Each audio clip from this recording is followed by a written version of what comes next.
wings, you can run the mile. You can walk straight through hell with a smile. You could be the hero, you could get the gold. Breaking all the records they thought never could be broke. Yeah, do it for your people, do it for your pride. Are you ever gonna know if you never even try? Do it for your country, do it for your name. Cause there's gonna be a day when you're standing in the Hall of Fame. And the world's gonna know your name.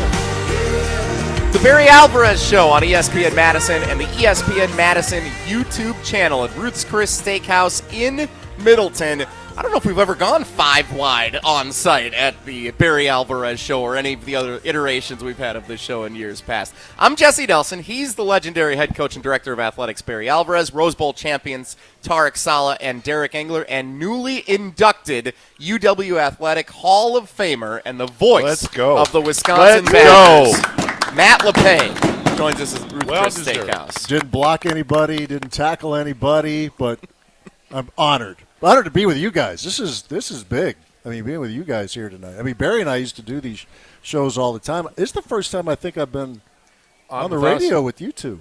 It's amazing. It's big time. 20 some really years. I know. 20 some years, Tarek. Well, it took. Just wait till you they finally get going. invited me. We'd hold our own radio shows, whether it's at the at a practice. True. They would never broadcast it, but we'd talk about it. That's right. We solve a lot of problems. Wait till they start broadcasting these things. So, Matt, thank you for joining us. Congratulations again on the induction into the UW Athletic Hall of Fame. Can you just tell us what last week meant to you and the weekend and the festivities that all entailed? Man, it was great. I mean, I was humbled beyond belief. A lot of friends, close friends were here. But, when you get named as a broadcaster, you start thinking about these guys. And I'm not saying that to try to be corny or because without the success of what these guys accomplished in football and basketball, I'm not going to even be in a conversation for something like that. It was like I said at the induction. There was 12 of us. 11 made history. I'm the guy who talked about it. I'm the guy at a lucky seat to talk about what he did, what Coach Alvarez and his staff did in building a program from scratch, trying to build a roster, trying to build interest in the state, in the community here and throughout the state. It was a ground up what he was able to do and to sustain it and to see what Brett, what Paul, and I know what Luke is trying to do. I mean, they did all the heavy lifting, and it was just great to be a part of it, be able to document a good chunk of that history. Dude, we said last week, Coach Alvarez's legacy, our legacy, you have basically Badger basketball, football history lies within your voice, right? And it's going to be captured, forever. Forever. And it means so much to us as players and coach. Yeah, I said it earlier to these guys. We were so fortunate because you have so many teams and whether pro, NFL, pro, college, whatever. They all have voices, but none of them had a voice like our voice. And he had many opportunities to leave here at a lot of different levels, whether it be baseball, football, basketball, whatever it was. But he chose to stay here. We are so fortunate to have Matt and his talent be with us and to really label us. You hear Matt Lepay's voice, it's the Badgers. The Badgers are playing, whether it's basketball or football. And there is no one better. And we appreciate it. It's interesting you say that, Coach, because, you had options too, and you chose to stay here.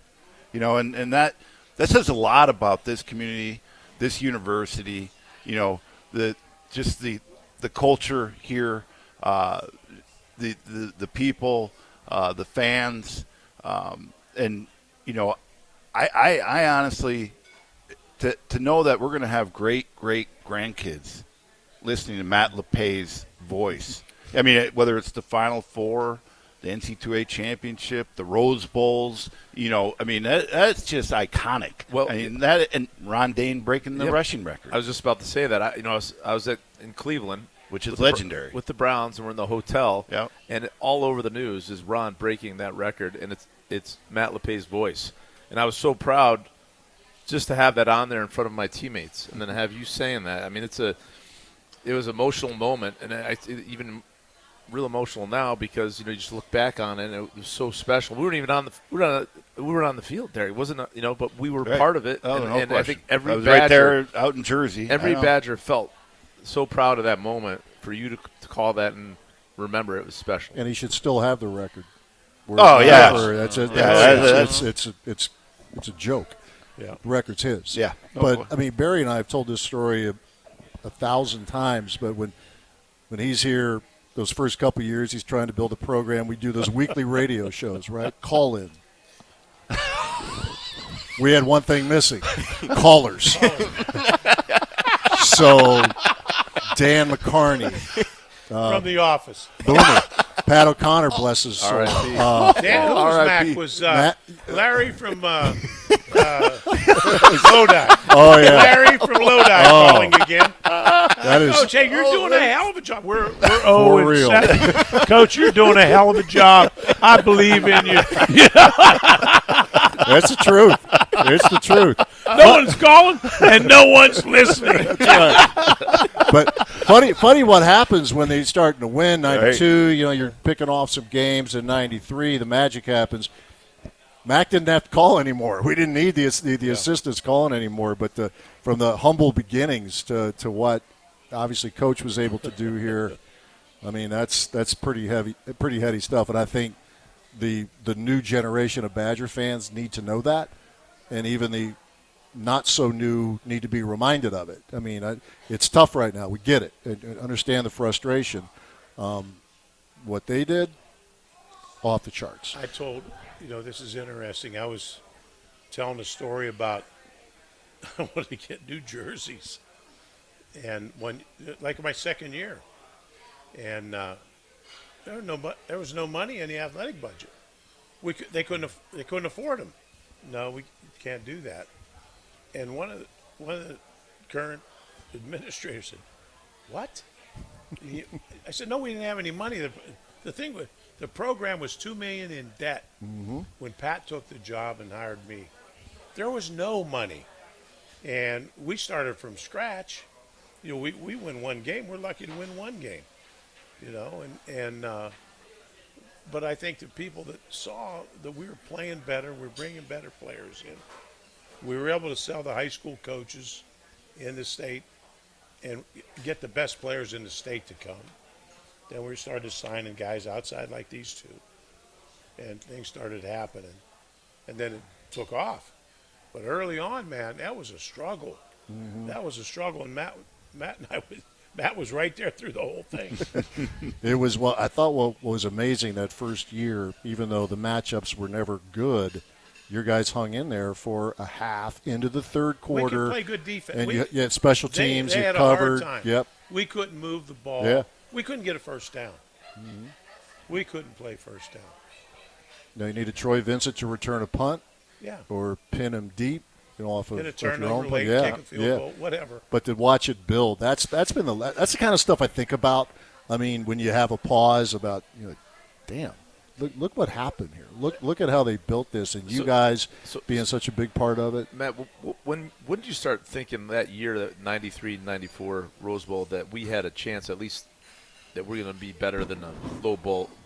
Well, was it Panos after the Indiana game, the whole why not Wisconsin? But that was the first Big Ten game, right? Yeah. I thought the rain out there. Yeah, you guys went into Lafayette and kind of slapped them around too. I think Purdue. We're flipping those guys around. Yeah, and I'm thinking, wow, this is like this is a little different. This is a little bit different. I mean, the Michigan game, to win that, and there was the aftermath, but to come back and look, we all know about Ohio State's program. They were doing cartwheels because the game was tied. Oh yeah, and that's the one. It's lucky. Like, oh, this is real. Yeah. That's if you had any doubt about how good you guys were, they're celebrating a tie with a program that they've had a lot of success against, like everybody else. A lot of first-round picks. A lot of first-round picks on that team, and that was like, okay. I think everybody else now has a pretty good idea how good you guys are. And every one of those guys, I remember, which one of those players came up to me on the bus and told me. Oh, Vrabel. Was it Mike Vrabel? Vrabel? Vrabel was Vrabel. playing it. He came up. He pulled me out of the bus and said, "Coach, you kicked our ass today." Just like that. And I said, "Yes, we did." And even in Coach's third year, which was my true freshman year, Tarek came in a year after, didn't redshirt, so we came out, graduated the same year. We were a game away from going to the Freedom Bowl. Running back fumbles the ball. It was a chip shot field goal, and we're going to the Freedom Bowl. And that tells you within 3 years from what Matt's talking about, from nothing in 3 years, getting this program potentially within a field goal of a bowl game, and that motivated us like no other in the off season. It was at our fingertips. And Tarek wasn't there yet. He came in hot as a true freshman, and he's out there in the 2 deep. Do you know what I remember? Surviving. Do you know what I remember from that too, Derek? The banquet, the postseason banquet. Yes. Because Lamarck Shackelford Yes. gets to the podium, and he basically says, "Y'all need to feel sorry for Northwestern next year." Yeah. When you Yeah. play them. Yeah. And We were ready to go backed to it up. I mean, you winter guys won conditioning by right there. however much you wanted to win by. Yeah. And that night, because you're thinking, okay, these guys got to be gutted the way this ended. You were upset. You no were question. agitated. Yep. So it kind of set a tone in a December banquet, just from the outside looking in.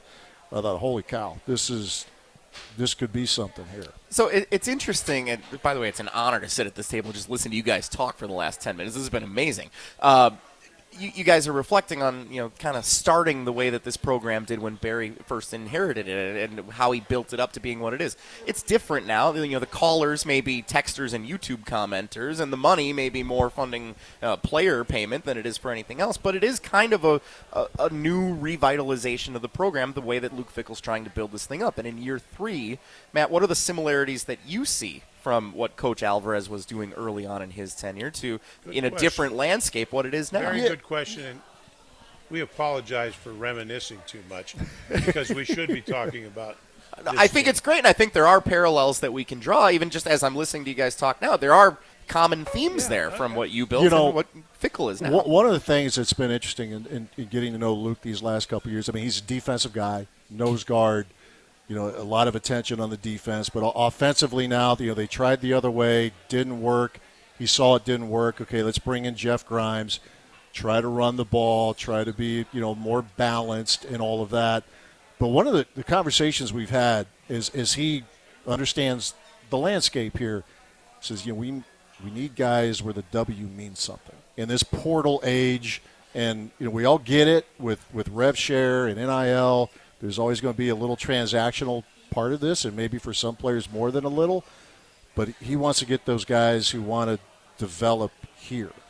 The Ben Bartons, in-state guy, and you wondered, is this guy ever going to play here? He's a pretty important part of what they do, and there are others like that. So that's the next job. I mean, you talk about putting a wall around Wisconsin, which you guys did. I just get the vibe from him. That's what they want to do here. We all know that some years are going to be better than others in terms of the high school prospects. But you get a guy like a Cooper Catalano, the Germantown High School, had a zillion tackles in high school. Thinking, okay, he might be overlooked by some other, other big programs. But for here, he could be a perfect fit. So those are. I mean, he does believe in all of that stuff. I mean, obviously you got to use the portal. But he believes in developing guys. Now, obviously the trick is keeping guys here for 2, 3, 4 years. I'm glad you said that, Matt. I'm glad you brought it up because if I had one piece of advice for Luke, it would be control your state. Get the high school coaches on your side and make sure that you get the cats that can play. The guy, you're going to have 7 probably. A handful to 7, 8 maybe, historically, that a lot are going to be highly recruited. You got to get those guys. Maybe 6 of the 7, but you can't lose. You can't only get 2 of them. You got to get those guys, and then you have to know the rest.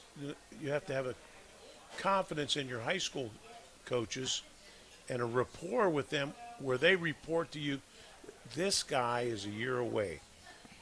Our guys develop a little later here. The programs aren't 3 seasons like Ohio, where they have spring football, or Florida, where they have spring football. Our guys don't go through that. So they're not as developed when they're seniors. They will come on more once you get them. But who is that cat that's 6'6" and 245 that's going to be 285 with a flat belly that can run and will hit you? That cat, we better have him, you know? Yep. And that's what he has to have, is that relationship with those high school coaches so he can find those guys. He's a lot, Jesse, to your point, too, another example where I think they're similar, loves wrestlers. I mean, he was one, obviously.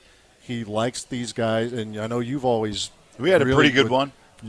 Jason Manecki. Yeah, he was pretty good. 2-time All-State. He was pretty good. So, I mean, just that guy that likes to mix it up, the old in the trenches kind of coach, thinking, okay, and now with what they're trying to do offensively, they got a lot of young guys right now in their offensive line. Barry, I was talking to Derek about this. It reminds me, I know we're different eras here, but it reminds me of your 97 team. Derek was already with the Giants, and you had Casey Robach, Bill Ferrario, Dave Costa, who were young dudes, but they were starting. Redshirt freshmen. Yeah. And that's the closest thing I can think of. Now, you had Mack at left tackle. Redshirt sophomore. Yeah, redshirt sophomore. Gibby on the other side. Same. But there was a turnover, and, there were some ups and There were downs. some first-rounders in that group. Yeah. it ended up being pretty good. All of them played in the NFL. Yeah, I'm all gonna of tell them. you now, there was no one like Gibby. No. None of those cats come around. No. He looked good, by the way, at the NFL alumni outing. He was Amazing. like, He yeah. lost a lot of weight. Yeah. The coach is like That's 290. Yeah. 290 trim. Trim. Slim Flat belly. Not 290. 390. 290. Yeah. Yeah. But at Amazing 390, to say you that, can right? still do the I think splits and first dunk time a I saw him, basketball. he's 420. I'm serious now. He was only able to walk. That was his deal. He'd walk. And do the John splits. Detman, walk around in the McLean in circles. That's all. That's where he started. Fickle tells a story all the time, the 96 game, where you line him up in the backfield. Gibby. Like Tight end. Tight Tight end. end. Yeah, Tight okay. end. Tight end. Yeah, it's like Vrabel. Luke Vrabel. played him. Vrabel's 5 technique. Vrabel I starts coached yelling at the Vrabel in an all-star game. He came after me. USOB, you put that beast outside of me. That motherfucker. He blocked down at me. I thought I was paralyzed. He's 400 pounds. Matt, before we let you get back to the delicious food here at Ruth's Chris Steakhouse, I do in have one Middleton. question. Okay, Derek, you go for it then. So, Matt, you've made thousands of great calls. Other than the Ron Dane breaking the rushing record, are there a couple that might stick it, just football related? Obviously, you had great calls, basketball. Are there any stick out in your mind that you're like, oh, that was pretty good? the one, I mean, the moments, Wendell Bryant sacked to seal the Rose Bowl win over UCLA. Right. There That you was go. when Craig James was saying they're the Wisconsin That's right. the worst team Worst ever. team ever to and represent. then Barry goes on, I think it was Lynn Swan. We must be only the second worst team ever. That was like that was beautiful. And then the David Gilreath, the opening kickoff against Ohio State in 2010, because there was such a build up there. It was a beautiful night. Place was jumping. Brett knew he had a really good team. I mean that stands out. But I'd be remiss. 99 at Ohio State. Ohio State goes up 17-0. Yep. And Wisconsin scores the next 42 points. Barry's up in the coaching box because of the knee. Yep. But it's not, the best stories are the true ones. He gets down on the field late in the game, and what Ohio State fans were, they're cussing They're you dog for cussing. running up the score. I come out of the line. I'm dragging my leg. I'm looking for sympathy. They are dog cussing me, swearing at me. It is ugly. All the way down. I was so proud. I've never heard such nice things said to me in my life. And growing up right on the border there, so I had a family and friends. They always go to that game. My guys always played well over there. Because I used to tell them, you got to represent now. I got crew coming over here. And that was really special. But I wasn't doing the play-by-play when you guys won the Rose Bowl, but I was down on the field at the end when Wayne Cook, when you guys tackled him inbounds. Yeah. And it felt like the earth was shaking, all the Badger fans who were there. And then however many thousand were outside because they couldn't get the tickets. I mean, those are moments that you can't replicate. You that. can't. I mean, you can't. You can't. It was so. You can't even thanks to explain. you guys. Yeah, It's thank you, hard Matt. to explain that. To those who don't know, it's the first time in 30 years. 30 years, whatever. But we're going to the Rose Bowl from no bowl, no bowls, and everybody wants tickets. They're out of tickets, but our people go. Our people show up, and everything in Pasadena. We're there 10 days. Our people start showing up about 4 days before the game, and you see Wisconsin every place. You see red everywhere, and you take the field, and it's our section's red, and then it's splotched around pretty good in the UCLA section because they're going to dump their tickets. They're scalping their tickets, and our people were buying them up. Yep. And Yeah, we had 80,000 strong. Camp Bad- Randall Badgers. West. Yeah. they go out Every time we got on that, police escort with the buses, there was red and white. Century City, Big Ten Dinner of Champions, whatever event we were doing, they were walking everywhere, and having friends out there that they were talking about it for years, especially after the 98, 99 teams are like, we are sick of you cheeseheads. You stay in Wisconsin, get out of California. The LA didn't want to see red and white anymore. Matt, we're going to let you go on that. Thank Appreciate you so it. much for joining us. Congratulations You're the best, on man. Thank you so being much, Matt. man. Thank you Appreciate very it. much. UW You're the Athletic best. Hall of Fame Thanks, man. class of 2025, and I hope you enjoy a delicious steak here at Ruth's Chris Steakhouse in Middleton tonight. Can't beat it. You Can't deserve beat it. We know that. Thanks so much. Matt Lepay, the voice of the Badgers, joining us at Ruth's Chris Steakhouse in Middleton. We're going to come back. We still have a segment left, and we are way out of time, so I don't know what we're going to do. We're going to talk about Maryland coming up this Saturday. It's a big game at Camp Randall Stadium. That's next on the Barry Alvarez Show on ESPN Madison.